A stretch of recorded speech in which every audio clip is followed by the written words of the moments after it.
రాష్ట్రాన్ని సాధించిన party BRS అని మాజీ మంత్రి కేటీఆర్ అన్నారు. బీఆర్ఎస్ రజతోత్సవ సభకు బయలుదేరే ముందు హైదరాబాద్లోని కొండా లక్ష్మణ్ బాపూజీ విగ్రహానికి నివాళులర్పించారు. బీఆర్ఎస్ పార్టీకి కొండా లక్ష్మణ్ బాపూజీ స్ఫూర్తిగా నిలిచారని తెలిపారు. మరో 25 ఏళ్ల బలంతో తెలంగాణలో గట్టి బలమైన పార్టీగా బీఆర్ఎస్ మారాలని కేటీఆర్ అన్నారు.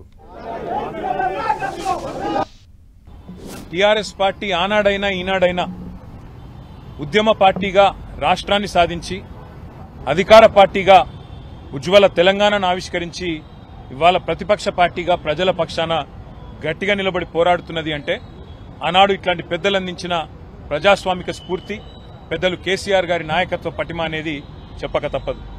ఇవాళ 24 ఏళ్లు నిండి 25వ సంవత్సరంలో అడుగుపెడుతున్న సందర్భంగా స్వర్గీయ కొండా లక్ష్మణ్ బాపూజీ గారికి, స్వర్గీయ కొత్తపల్లి జయశంకర్ గారికి, వేలాదిగా తెలంగాణ రాష్ట్ర సాధన కోసం ప్రాణాలర్పించిన తెలంగాణ అమరవీరులందరికీ వినయపూర్వకంగా చేతులు జోడించి వారికి వినమ్రంగా పాదాభివందనం చేస్తూ భవిష్యత్తులో కూడా వారి స్ఫూర్తితో మరింత ఉధృతంగా ప్రజల పక్షాన పోరాడే శక్తిని కల్పించాలని, 25 ఏళ్లు నిండి మరొక 50 ఏళ్లకు బలమైన పునాది ఆ పెద్దల ఆశీస్సులతో తెలంగాణ ప్రజల పక్షాన కొట్లాడే అవకాశం మాకు రావాలని మనస్ఫూర్తిగా కోరుకుంటున్నాను.